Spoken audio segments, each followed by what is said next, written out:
Hello विद्यार्थियों, मैं Gautam Nishad. My YouTube channel entrance in NCERT में आप सभी का स्वागत है।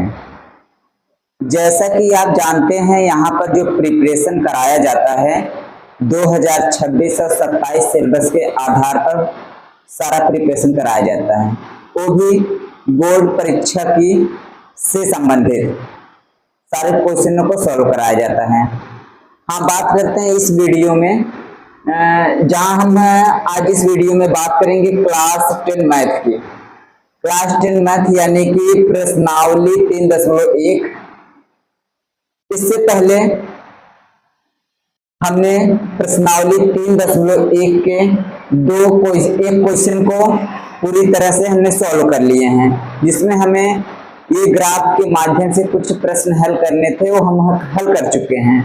अब यहाँ बात करते हैं क्वेश्चन नंबर 2 से। देखिए, क्वेश्चन नंबर 2 पढ़ने से पहले हम आप लोगों को कुछ फार्मूले बताएंगे। उस फार्मूले को आप लोग ध्यान पूर्वक पढ़ाई करिए। उसके बाद हम इस प्रश्न को हल करते हैं, ये प्रश्न में क्या कह रहा है। चलिए ध्यान देते हैं, बात करते हैं फार्मूले की। फार्मूले की बात की जाए तो इसमें 3 फार्मूले हैं आपके। पहला हम ये कह सकते हैं जब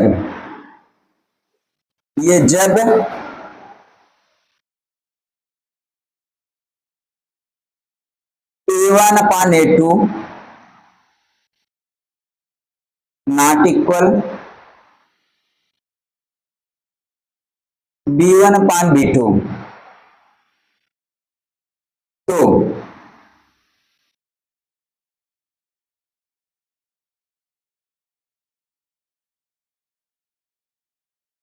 रेखाएं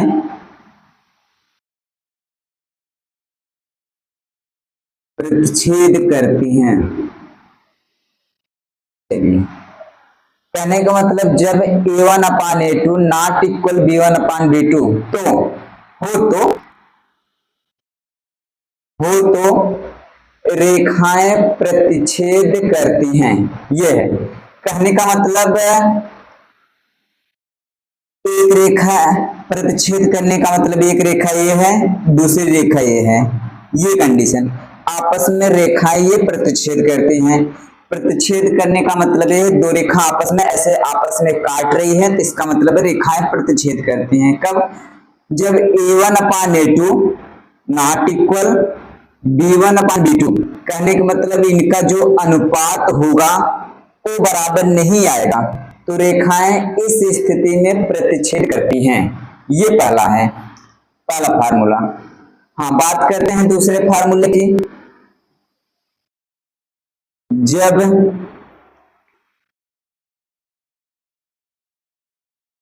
A1/A2 equal B1/B2 equal C1/C2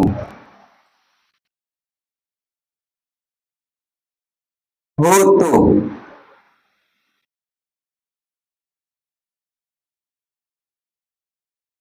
रेखाएं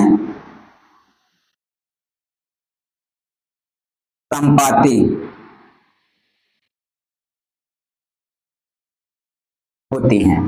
चलिए, कहने का मतलब जब A1/A2 equal B1/B2 equal C1/C2 हो तो रेखाएं संपाती होती हैं।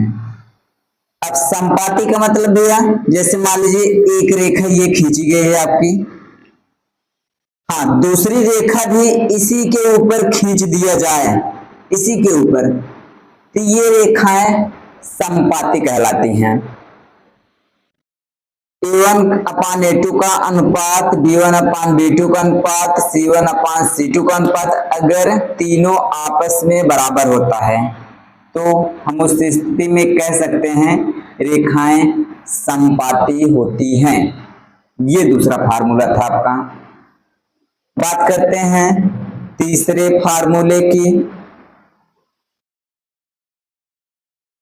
जब A1/A2 equal B1 upon B2 not equal C1 upon C2 हो तो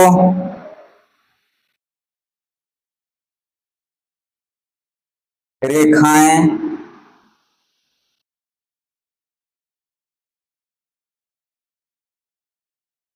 समांतर होती हैं।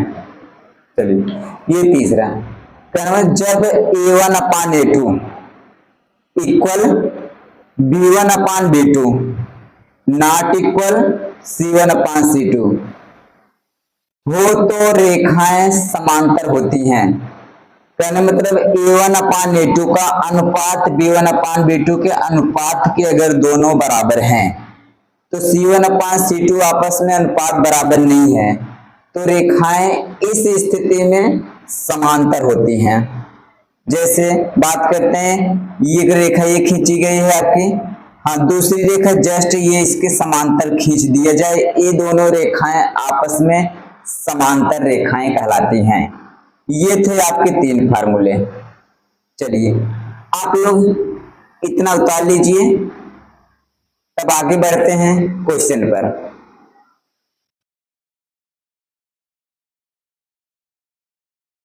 चलिए हो गया, ध्यान दीजिए एक बार तीनों फार्मूले के फिर रिपीट करना चाह रहे हैं। यानी कि A1 अपान A2 B1 अपान B2 ये दोनों अनुपात आपस में बराबर नहीं है तो रेखाएं प्रतिच्छेद करती हैं। निकालेंगे कैसे अभी हम बता रहे हैं आपको। दूसरा A1 अपान A2 इक्वल B1 अपान B2 इक्वल C1 अपान C2 यानी कि तीनों आपस में बराबर हो तो रेखाएं संपाती होती हैं। जब A1 upon A2 equal B1 upon B2 not equal C1 upon C2 दो वैल्यू आपस में बराबर है, तीसरा बराबर नहीं हो तो रेखाएं समांतर होती हैं। ये करा आपसे।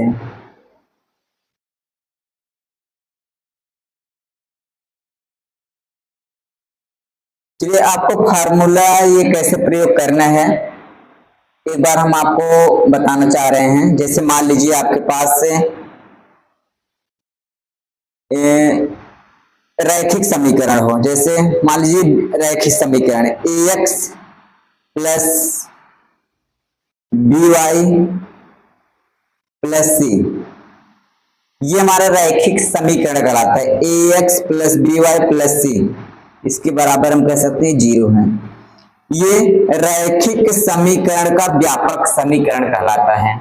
रैखिक समीकरण का व्यापक समीकरण कहलाता है। ध्यान दीजिए जो x का गुणांक होता है, ये x के आगे का गुणांक यह है a, हम कह सकते हैं x का गुणांक जो है a, ये y का गुणांक जो होता है वो b कहलाता है और c जो कांस्टेंट पूरा होता है वो c का मान कहलाता है। यहाँ पर a b c ही निकालना है आपको। जैसे मान लीजिए एक समीकरण ले रहे हैं हम, ये 5x माइनस 3y माइनस 2 बराबर 0, इस स्थिति में हम एक समीकरण लेते हैं। यहां से हम कह सकते हैं अगर ये ऊपर समीकरण से ये तुलना करते हैं तो ये x का गुणांक जो होता है इसको हम कह सकते हैं a का मान है, a बराबर यहां से हम कह सकते हैं 5 आएगा ये आपका। और b का गुणांक जो है 3 यानी कि b बराबर हम कह सकते हैं ये माइनस के साथ लिया जाएगा 3, क्योंकि प्लस की वैल्यू नहीं लेंगे लेकिन माइनस की वैल्यू आपको ली जाएगी।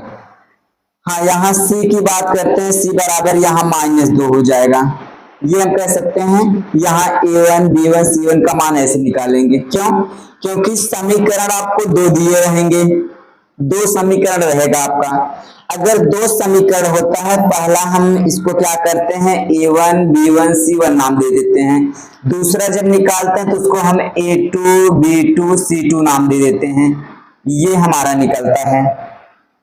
ये फार्मूले को ऐसे हम यूज लेते हैं, ऐसे प्रयोग करते हैं। वहां पर ए स्थिति देखते हैं कि पहली स्थिति बन रही है प्रतिच्छेद करेगी रेखाएं। दूसरी स्थिति बन रही है, रेखाएं समपाती होती हैं।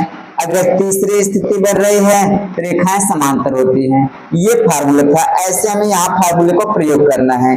हाँ, बात करते हैं क्वेश्चन पे। क्वेश्चन पे आते हैं, प्रश्न पे आइए, तब यहाँ आपको डिटेल्स पूरा समझाते हैं। ये चीज आपको याद होना चाहिए। ये फार्मूला याद नहीं रहेगा तो आपको प्रश्न हल करने में समस्या हो सकती है।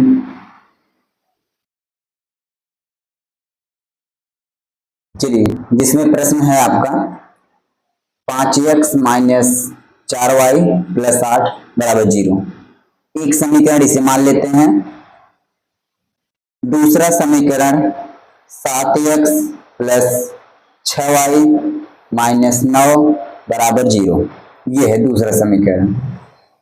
यहां पर कह रहा है प्रश्न अनुपातों a1 अपान a2, b1 अपान b2 और c1 अपान c2 की तुलना कर, मतलब करके ज्ञात कीजिए कि निम्न समीकरण युग्म द्वारा निरूपित रेखाएं एक बिंदु पर प्रतिच्छेद करती हैं।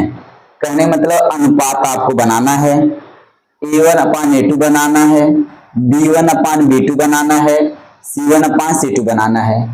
वहां पर ये कंडीशन हमें देखना है कि रेखाएं प्रतिच्छेद करती हैं, कि समांतर होती हैं, कि समपाती होती हैं। आपको 3 फार्मूले बताए गए और उन्हीं का अनुपात हम बनाते हैं। ये जिसमें पहला क्वेश्चन हम ले रहे हैं, दूसरे का पहला part 5x minus 4y plus 8 बराबर 0, 7x प्लस 6y बराबर 9 बराबर 0। यहां से हम कह सकते हैं, अगर रैखिक समीकरण का व्यापक समीकरण देखा जाए तो हम कहते हैं ax plus by plus c ये बराबर 0 होता है। यहां भी कह सकते हैं, दो समीकरण है तो ax plus by plus c बराबर 0 कह सकते हैं। हाँ, अगर दो समीकरण है तो हम इनको a1 b1 c1 नाम देते हैं। यहाँ a2 b2 c2 नाम देते हैं। अब इन समीकरणों को हम तुलना करते हैं इससे, जो व्यापक समीकरण है आपका, रैखिक समीकरण की व्यापक समीकरण से तुलना करते हैं। ध्यानपूर्वक देखिए तुलना कैसे करते हैं। कहने का मतलब तुलना हम पहले पार्ट y का y से, c का c से, मतलब ऐसे करेंगे तुलना। जो तुलना करने पर जो वैल्यू सेम मिलेगी, जो वैल्यूज बराबर होगी, आपस में कट जाएगी। यानी कि x बराबर 1 कट गए तो a बराबर कह सकते हैं 5 मिलेगा। यहां से a बराबर कह सकते हैं ये 5 आ गया। ऐसे काम b1 बराबर y बराबर है तो ये कट जाएगा आपका, ये कैंसिल हो गया तो वही बराबर -4 मिल जाएगा। इस प्रकार C1 की वैल्यू हम कह सकते हैं, C1 बराबर आपका मिल जाएगा, ये C1 बराबर हमारा 8 है। देखिए माइनस अगर किसी के साथ में रहेगा तो माइनस हमें लेके चलना है, प्लस नहीं लेना है। ऐसे यहाँ तुलना करते हैं, ये x कैंसिल हो गया तो a2 का मान हम कह सकते हैं 7 मिलेगा। यहाँ y कैंसिल हो गया तो b2 का मान हम कह सकते हैं 6 मिलेगा। C2 बराबर हम कह सकते हैं यहाँ -9 है। ये अब अनुपात बनाते हैं, कहने का मतलब अनुपात बनेगा a1 अपान a2। a1 की वैल्यू हम कह सकते हैं 5 है, a2 का मान जो है 7 है, ये हमने पाया। ऐसे b1 अपान b2, ये b1 अपान b2 निकालते हैं तो b1 अपान b2 जब निकालेंगे, b1 का मान हम कह सकते हैं, b1 जो है आपका वो हमारा -4 है, b2 हम कह सकते हैं ये 6 है। अब ध्यानपूर्वक आप देखिए, जब a1 अपान a2 b1 अपान b2 की वैल्यू आपस में बराबर नहीं आई है, ये 3 फार्मूले पढ़े हैं जिसमें हम a1 अपान a2 पढ़े हैं, b1 अपान b2 पढ़े हैं, ये बराबर नहीं है। तो आगे क्या है, C1/C2 चेक करने की आवश्यकता नहीं है आपको, क्योंकि यही हम पा गए दो वैल्यू बराबर नहीं है तो रेखाएं इस स्थिति में प्रतिच्छेद करती हैं। चलिए, चूंकि हमें पता है A1/A2 नॉट इक्वल B1/B2, ये आपस में बराबर नहीं मिला है, अतः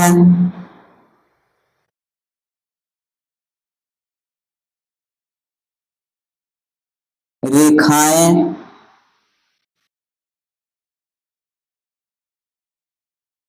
प्रतिच्छेद करती हैं। यह है क्वेश्चन नंबर 2 को पहला पार्ट। आपको ऐसे प्रश्नों को हल करना है ऐसे। चलिए इतना उतारिए, बात करते हैं सेकंड पार्ट की। चलिए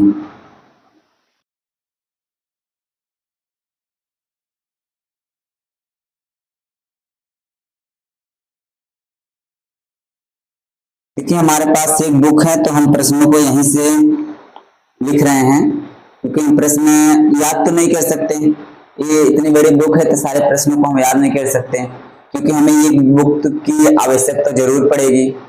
हाँ, कोई भी टीचर है उसको बुक की आवश्यकता जरूर पड़ती है, क्योंकि खास करके मैथों में। हाँ, अदर सब्जेक्ट हैं तो कोई दिक्कत नहीं है, जैसे फिजिक्स हो गया तो वहाँ थियरी में कोई समस्या नहीं होती है, तो बाकी मैथ की आवश्यकता पड़ती है। चलिए, यहाँ दूसरा पार्ट का रहा है, ये 9x है प्लस 3y प्लस 12 बराबर 0।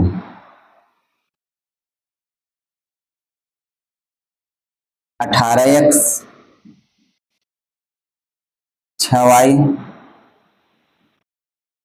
प्लस 24 बराबर 0, ये दूसरा है। थोड़ा ध्यानपूर्वक आप लोग ध्यान दीजिए, क्योंकि बोर्ड परीक्षा में अगर हम मैथ का पेपर एग्जाम में लिख रहे होते हैं तो समय आपका पता नहीं चलता, समय कम पड़ जाते हैं मैथ के पेपरों में, खास करके बात करें मैथ पेपरों में समय कम पड़ जाते हैं।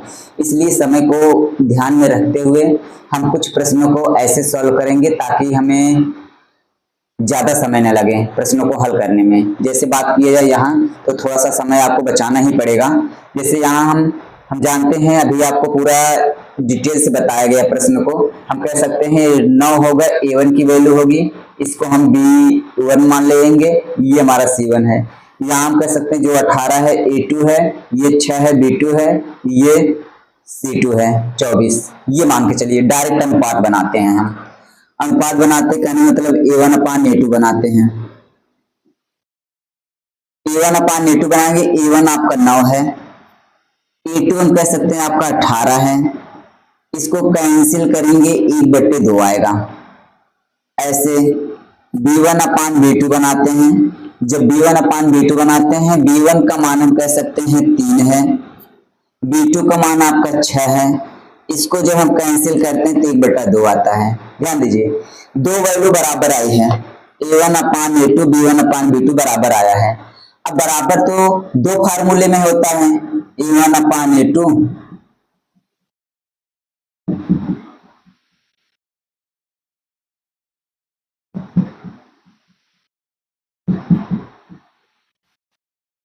ये दो फार्मूले में हमारा होता है, दो वैल्यू यहां बराबर है तो दो वैल्यू यहां बराबर है।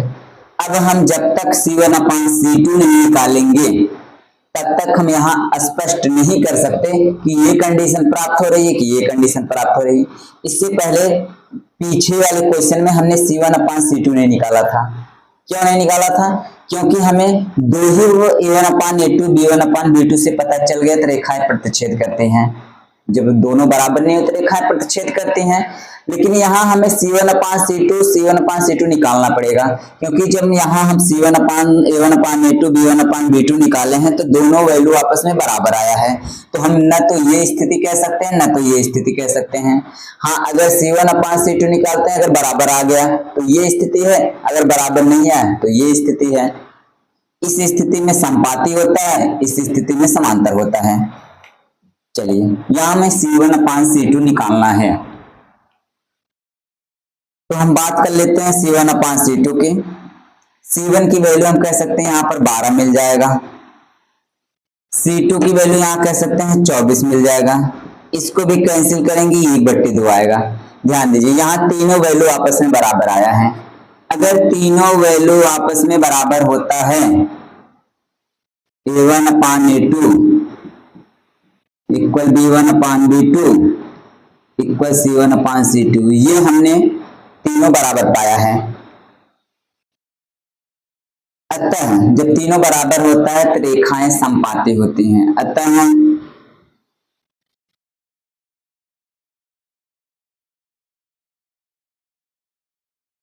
रेखाएं समपाती हैं। ये सेकंड पार्ट था, इतना उतारिए आप लोग। चलिए बढ़ते हैं नेक्स्ट पार्ट की ओर।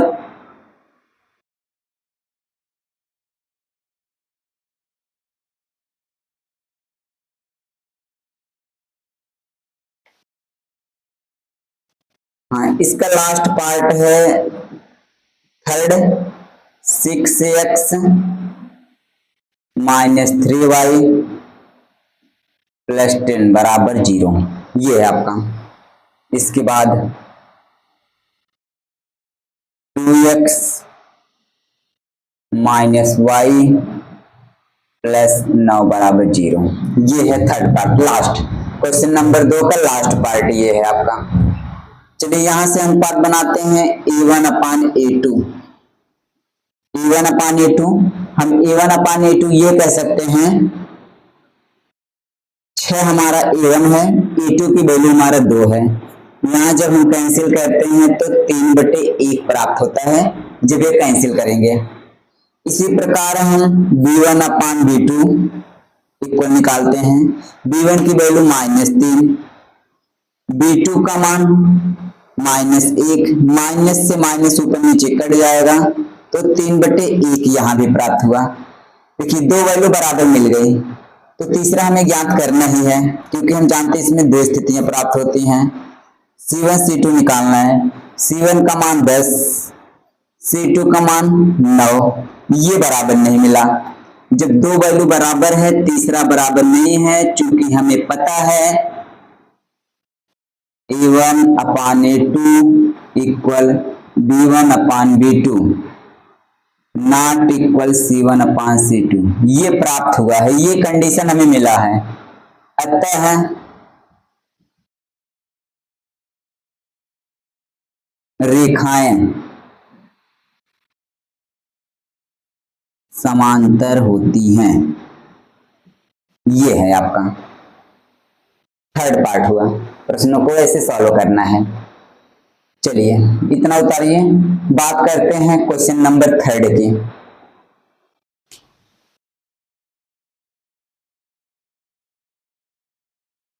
चलिए क्वेश्चन नंबर थर्ड देखिए, क्वेश्चन नंबर थर्ड है, पढ़ने से पहले इसमें भी आपको फार्मूला पढ़ना पड़ेगा।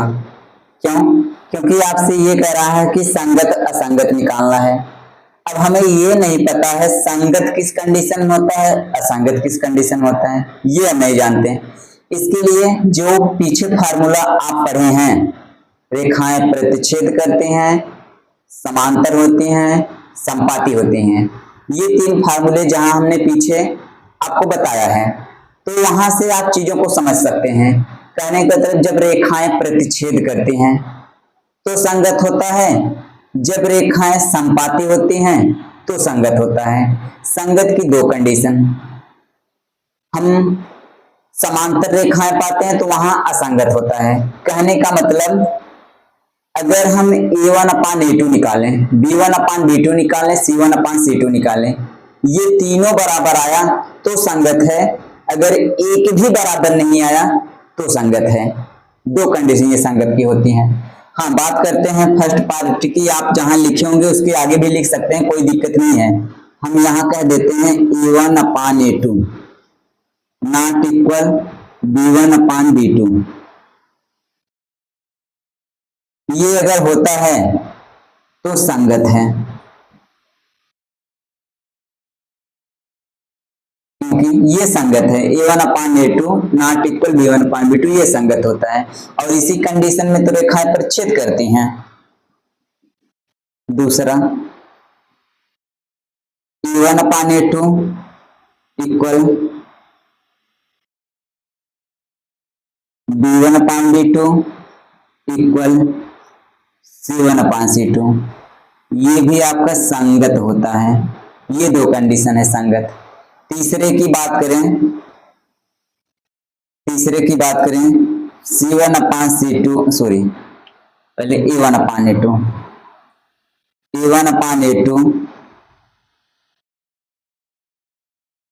Equal B1/B2 not equal C1/C2, ये हमारा असंगत होता है। इस कंडीशन में असंगत पाते हैं। ये फार्मूला है। ये रेखाएं प्रतिच्छेद करने की कंडीशन तो संगत है। समान संगत मतलब संपाती की रेखाएं होंगी तब संगत है। समांतर की कंडीशन असंगत है।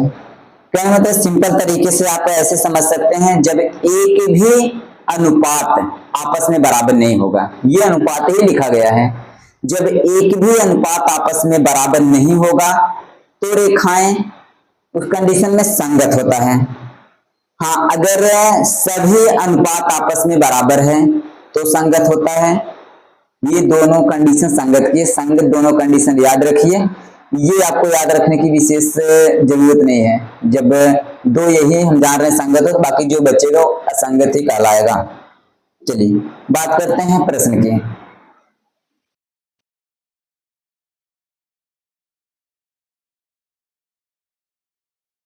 हाँ, प्रश्न में आपका ये कह रहा है अनुपात A1/A2 B1/B2 C1/C2 की तुलना कर ज्ञात कीजिए, मतलब तुलना करके ज्ञात कीजिए कि निम्न रैखिक समीकरणों के युग्म संगत हैं या असंगत, ये आपको बताना है। चलिए यहां बात करते हैं, अनुपात निकालते हैं। यहां पहले पार्ट में जो क्वेश्चन आपका दे रखा है, पहला पार्ट है आपका 3x + 2y = 5, ये पहला पार्ट है। दूसरा है आपका 2x - 3y = 7, ये है आपका। अनुपात बनाते हैं A1/A2। A1 की वैल्यू आपको बताया गया कैसे निकाला जाता है। ये हम 3 है जो A1 है, A2 हम कह सकते हैं ये 2 है। थोड़ा सा प्रश्न को हम थोड़ा सा बनाते हैं, ध्यान दीजिए। अब फिर भी ऐसे बता देते हैं, कोई दिक्कत नहीं है। A2 हम कह सकते हैं 2 है। ये हमने A1/A2 3/2 पाए। इसी प्रकार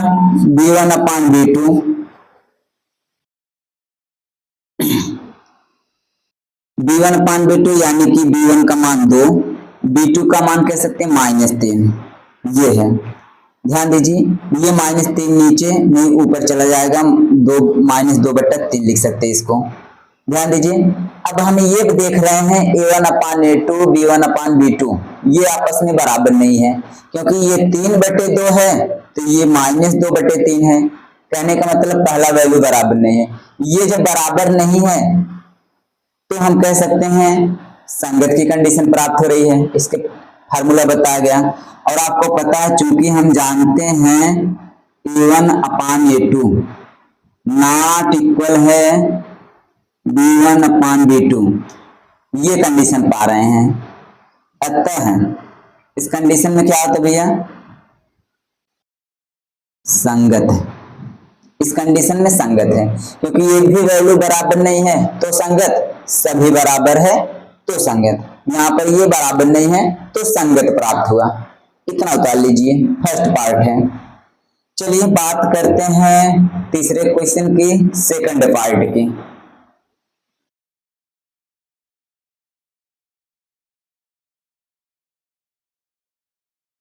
सेकंड पार्ट की बात करते हैं। 2x - 3y बराबर 8। इसके बाद 4x माइनस 6y बराबर 9। ये है आपका। यहां भी तुलना करते हैं। a1 अपान a2 पहले निकालते हैं। a1 की बात करें, अगर a1 की बात करें तो a1 आपका 2 मिलेगा। a2 की बात करें तो 4 मिलेगा। इसको जब कैंसिल करेंगे तो 1/2 प्राप्त हो रहा है। b1 अपान b2 निकालते हैं इसी प्रकार।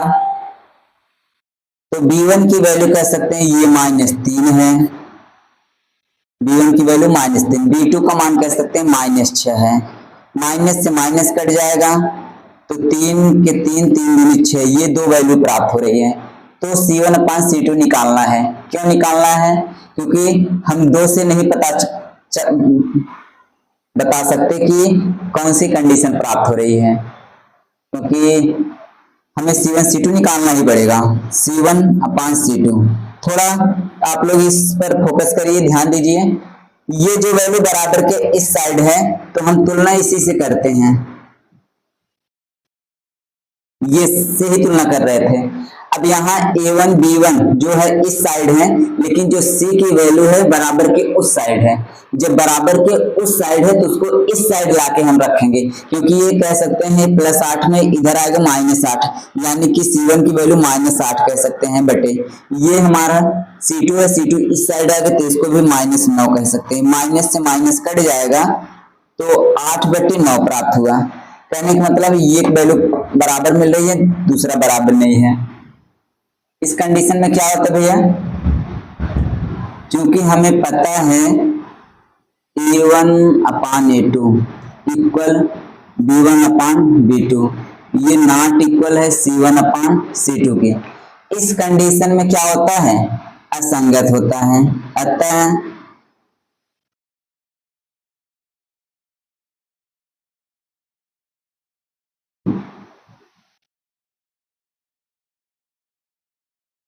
अतः असंगत है। अतः क्या है, असंगत है लिख सकते हैं, कोई दिक्कत। अतः असंगत, अतः असंगत है, ये असंगत प्राप्त हुआ। ये सेकंड पार्ट था क्वेश्चन नंबर 3 का। चलिए इतना उतारिए आप लोग। बात करते हैं इसके थर्ड पार्ट के।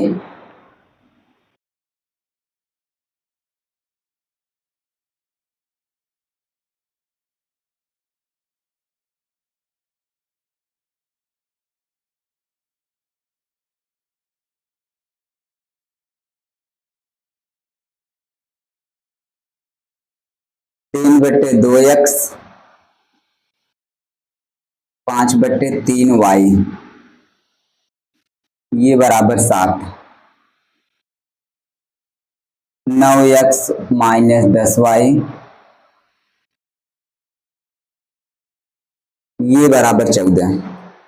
ये है आपका सवाल। चलिए ध्यान दीजिए।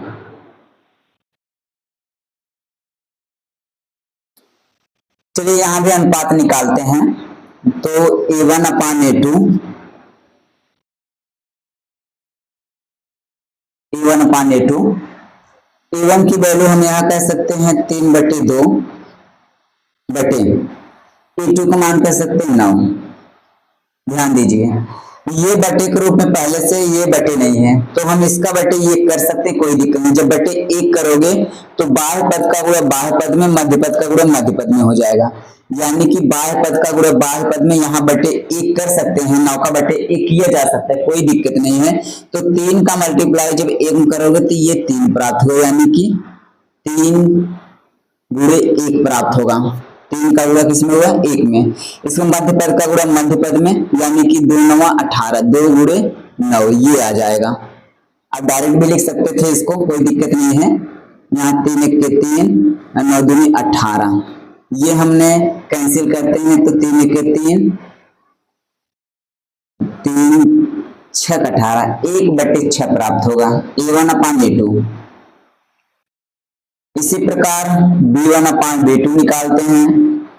यहाँ पर b1 का मान हम कह सकते हैं 5/3, ये बटे b2 का मान यहाँ कह सकते हैं -10।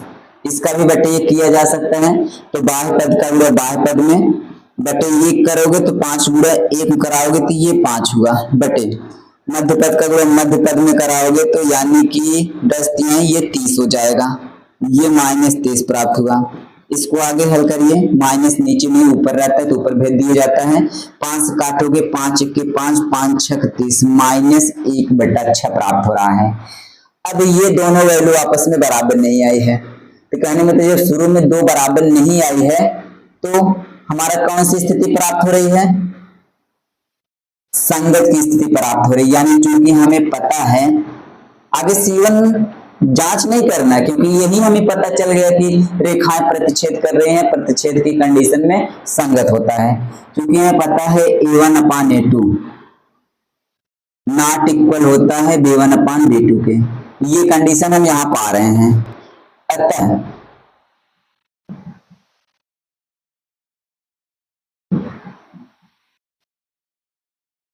अतः संगत है, ये कंडीशन प्राप्त है, अतः संगत है। ये थर्ड पार्ट था।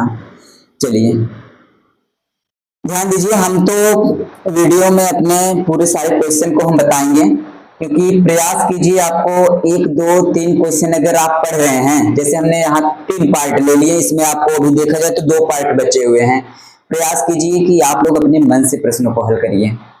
अगर आप लोग अपने मन से प्रश्नों को हल करेंगे तो आपको ज्यादा चीजें समझ में आएंगी, क्योंकि आप अपने मन से करेंगे तो चीजें ज्यादा समझ में आएगी। क्योंकि अगर हम सारा चीज यही पूरा बता देंगे तो आप क्या करोगे, तो सारा चीज एक बार देखोगे फिर उसको उतार लोगे, कोई मतलब नहीं निकलेगा जब तक आप रिवीजन नहीं करेंगे। कहने का मतलब आप प्रैक्टिस करिए, उसको रिवीजन करिए, बार बार नहीं आता तो उसको दोहराइए, 1 बार नहीं 2 बार 3 बार दोहराइए, तब चीजें ज्यादा समझ में आएंगी, आपको क्लियर ज्यादा होगा आपको। जैसे हमारा 2 पार्ट अभी छूटा हुआ है इसमें, तो प्रयास कीजिए आप लोग सॉल्व करिए उसे। सारा चीज तो पता चल गया, कैसे निकालना है, फार्मूले भी पता है, क्वेश्चन कैसे हल करना है, सारा चीज आपको पता है। हाँ तो लेकिन फिर भी अगर नहीं आ रहा है आपको तो वीडियो हमारा देखिए आप लोग, अन्यथा अपने मन से क्वेश्चनों को पढ़ने के बाद सॉल्व करने का प्रयास कीजिए। चलिए हम बात करते हैं आगे इसके 4th पार्ट की। बाकी आप लोग अपने मन से सॉल्व करोगे तो आपको ज्यादा चीजें क्लियर समझ में आएंगी। ये 4th पार्ट है आपका, 5x - 3y बराबर 11 ये दे रखा है। इसके बाद -10x है प्लस 6y बराबर -22 ये दे रखा आपको। चलिए यहां अनुपात बनाते हैं, तो हम कह सकते हैं A1/A2। A1/A2 की बात करें, A1 का मान हम कह सकते हैं 5 है, A2 का मान कह सकते हैं यहाँ पर -10 है, माइनस ऊपर भेज देते हैं, माइनस नीचे नहीं रहता है आपका। 5 से कैंसिल करोगे तो 5 के 5 5 दूनी 10 -1/2 प्राप्त हो रहा है A1/A2 का। इसी प्रकार हम B1/B2 निकालेंगे। B1 का मान -3 है, B2 का मान हम कह सकते हैं 6 प्राप्त हो रहा है। इसको भी कैंसिल करते हैं तो -3 के 3 दूनी 6 1/2 प्राप्त हो रहा है। देखिए 2 वैल्यू बराबर प्राप्त हुआ। अब यहाँ 2 वैल्यू अगर प्राप्त हो रहा है बराबर, तो तीसरा हमें ज्ञात करना ही पड़ेगा, क्योंकि फार्मूला आप ध्यान से अगर देखे होंगे तो ये दोनों से हम नहीं स्पष्ट कर सकते कि संगत है क्या संगत है। तो हाँ, अगर ये ना बराबर आता तो हम डायरेक्ट स्पष्ट कर सकते थे। फार्मूला पे गौर करिए, आप लोग ये बता गया C1/C2। थोड़ा फोकस करिए, ये हमारा C1 इस साइड है, तो इस साइड लाओगे तो -11 हो जाएगा बटे ये C2 हमारे इस साइड है, तो हम इधर आएगा तो करेंगे प्लस हो जाएगा, क्योंकि -22 से इस साइड आएगा प्लस हो जाएगा, ये 22 हो गया प्लस में। इसको कैंसिल करोगे तो -11 के 11 11 दूना 22, ये तीनों वैल्यू आपस में बराबर है। हाँ, तीनों वैल्यू अगर आपस में बराबर है तो आपको पता है, चूंकि हमें जानते हैं A1/A2 equal B1/B2 equal C1/C2, ये कंडीशन प्राप्त हो रही है। अतः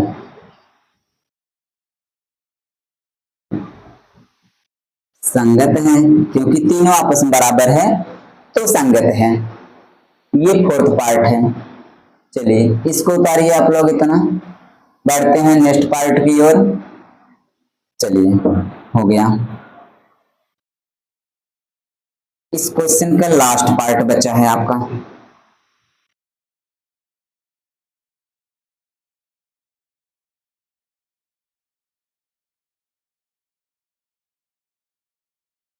चार बटा 3x प्लस 2y बराबर 8। इसके बाद 2x है प्लस 3y बराबर 12। ये है आपका। चलिए यहां से अनुपात बनाइए फिर a1 अपान a2। a1 अपान a2 जब बनाते हैं तो a1 का मान 4/3 है बटे a2 का मान 2 है। अभी हमने प्रश्न को हल किया था ऐसे, इसका बटे ये किया जा सकता है, 2 का बटा 1 कर सकते हैं। तो बाह्य पद का गुणा बाह्य पद में, मध्य पद का गुणा मध्य पद में। तो 4 का गुणा जब बाह्य पद में यहाँ बटे 1 करेंगे, 1 में कराएंगे तो 4 1 के 4 बटे मध्य पद का गुणा मध्य पद में जब आप कराओगे तो 3 दूनी 6 हो जाएगा। इसको जब कैंसिल करेंगे 2 दूनी 4, 2 तिहाई 6, ये 2/3 प्राप्त हो रहा है। इसी प्रकार b1 अपान b2 निकाल लेते हैं। b1 की वैल्यू कह सकते हैं 2 है, b2 की वैल्यू हम कह सकते हैं 3 है। ये 2/3 प्राप्त हुआ, ये भी आपस में बराबर आया। तो c1 अपान c2 आपको निकालना ही पड़ेगा। c1 का मान इस साइड बराबर के इस साइड होना चाहिए, बराबर के इस साइड c1 नहीं होना, c का मान बराबर के उस साइड नहीं इस साइड होगा। तो हम कह सकते हैं -8 हो जाएगा, क्योंकि ये प्लस में इस साइड है -8। c2 इस साइड है तो यहाँ पर -12। ये माइनस से माइनस कट जाएगा, इसको काटोगे 4 दूनी 8 हो जाएगा और 4 तिहाई 12। ये 2/3 यहाँ भी मिला, 2/3, 2/3, तीनों वैल्यू 2/3। तो 2/3 यानी तीनों आपस में बराबर है। a1 अपान a2 इक्वल b1 अपान b2 इक्वल c1 अपान c2। अतः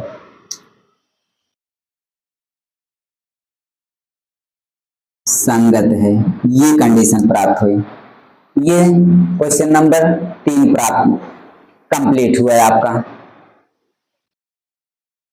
देखिए इस प्रश्नावली में जो भी प्रश्न बचे हैं हम उसको नेक्स्ट वीडियो में कंप्लीट करेंगे, क्योंकि वीडियो काफी लंबा हो जाता है। लगभग 40 मिनट की लगभग क्लासें हो गई है। तो प्रयास कीजिए जितना आपको पढ़ाया जाए। अगर बोर्ड परीक्षा में आपको अच्छे अंक प्राप्त करने हैं तो आपको तैयारी करनी पड़ेगी, प्रिपरेशन आपको करना पड़ेगा। जितनी ज़्यादा प्रिपरेशन यानी तैयारी करेंगे उतने अच्छे मार्क्स आप प्राप्त कर सकते हैं। चलिए मिलते हैं नेक्स्ट वीडियो में, तब तक के लिए आप लोगों को धन्यवाद।